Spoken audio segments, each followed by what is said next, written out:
Is this working? Never did the streaming. I'm just testing the streaming here with the OBS Studio.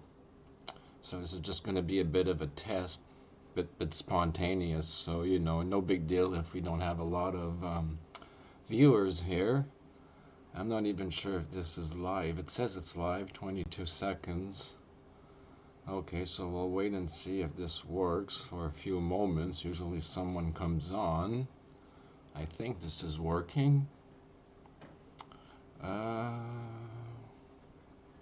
Again, hello everyone, in case it's working. I think it's working.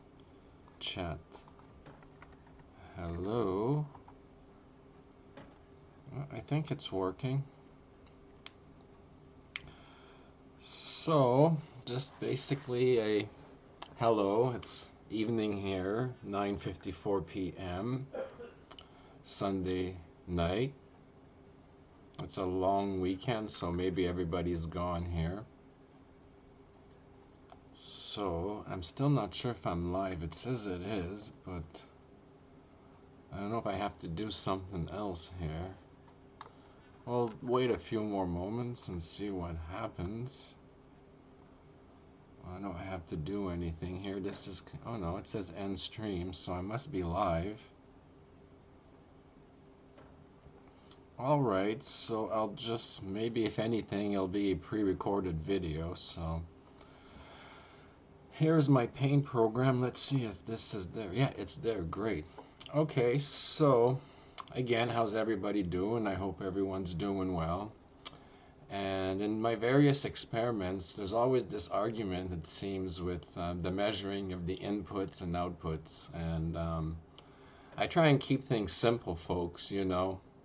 And why make things complicated for nothing, right? So you have people, especially when you start playing with pulsed DC and then regular AC, then you have to take factor for the true RMS values, and then somebody tries to trap you with that, and then when you're playing with reactive power, then it's like, how do you accommodate and measure the ping pong power and all of that? So the thing is, the way I see it, and I see all these people taking these current measurements, right, and all along the circuits at different areas, and I always scratch my head and wonder, why are they taking these current measurement readings in areas, especially if you're just beginning in all this, that's gonna basically open the door, invite people to debate your values, and basically tell you flat out, you're wrong, or you're doing this wrong, or you're not taking this into consideration, and not taking the AC waveform into consideration.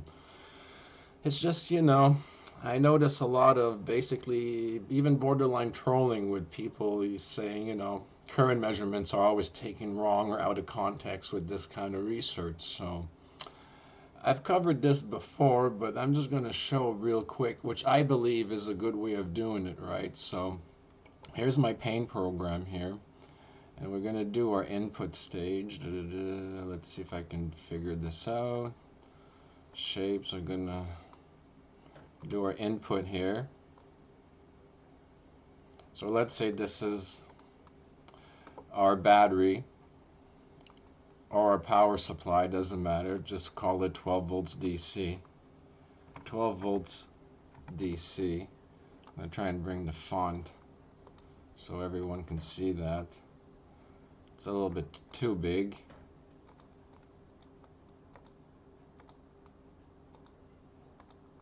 Here we go. That's a lot better now. So basically in these projects, I always like to start with a DC source because I have much more control of my current. So if I need an AC source, that's fine. I can use an inverter or my own switching for that. But it's a lot easier to have your input a DC source, whether it's a power supply or a battery, whatever, because then it's super easy to just go like this here. Find a shape here, right here.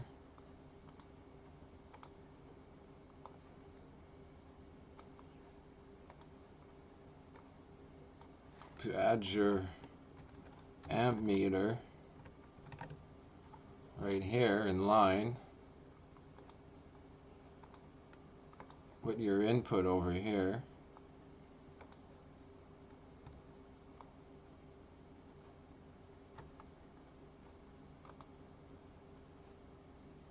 doing this real quick here. Like that. And then let's say this is our switch or our device, our Tesla coil, whatever it is, our generator would be, or whatever device it is we want to run. I'm going to call it device. This could be our switch, this could be our inverter, this could be our AC, doesn't matter. But we simply, having problems with this program today. Red goes here. Complete the path to our device through the amp meter here. I probably have that connected in reverse, but just to show you real quick here.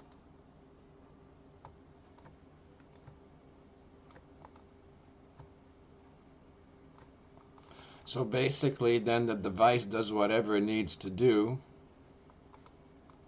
and then it goes on and on like that depending on how many stages you have. It follows the next stage. Put a little arrow here. Where's my shapes? Little arrow here.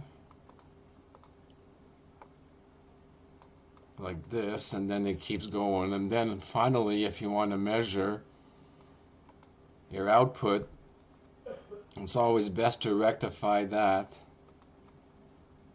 to DC and then measure your output. I'll call this output here DC filtered. Oops.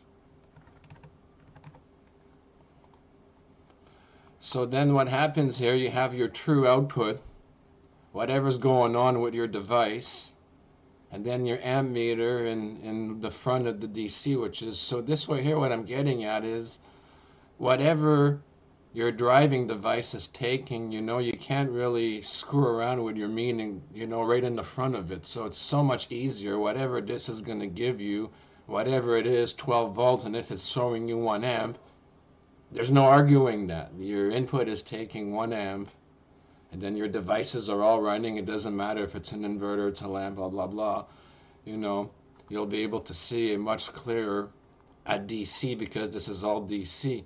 Now, if your system is reactive, whatever, that goes on after the device and with the multiple. If you want to measure those, fine. But don't try and you know, figure it out considering that being your input when it's actually right over here, you know, is your input.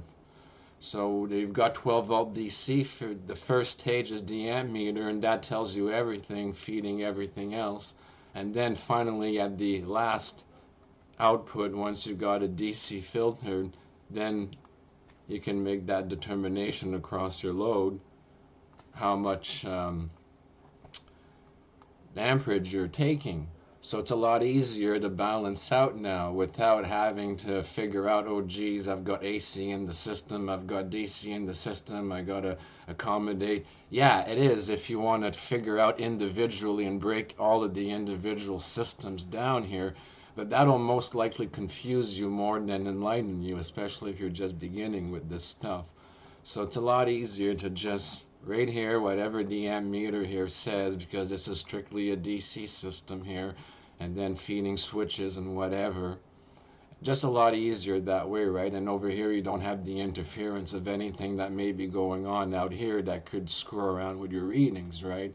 So a more accurate in and out, just generally speaking, of how I like to measure my and some people don't see it, and I show them this and they're like, oh, they're trying to figure it out and do the math and relevant to 110 with that current. It's like, no folks, the reading is at the 12 volt before it gets to the inverter, right? It's not at 110 and then they go, oh, you don't have over unity. Well, duh, not if you calculate it like that. But I thought I made it clear in my earlier videos, this is how I like to measure. Because anyways, you know, sometimes folks, it's just, keep it simple, right? If you don't have to go complicated, why go complicated? So essentially, this is what I wanted to say. And I'm still not sure if I'm actually live. Yeah, I guess I am. It said I had 5 viewers, 10 minutes, and it says I got not an error. It says the stream's current bitrate is lower than the recommended bitrate. Okay. By the way, folks, it's the first time that I do this streaming with this program. Maybe there are settings for that. I just use the default settings. I don't know why it would not like the streaming bitrate. Oh well, I'll have to look at that some other day here. But yeah, essentially, that's what I wanted to cover here.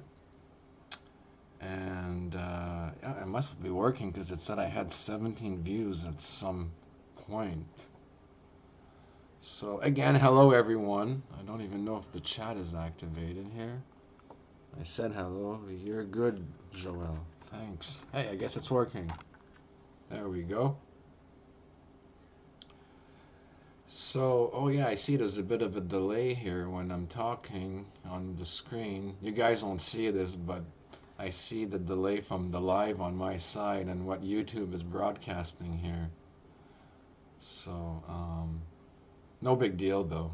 Like I said, I've never done it through the studio before. I always did it right through the YouTube web app.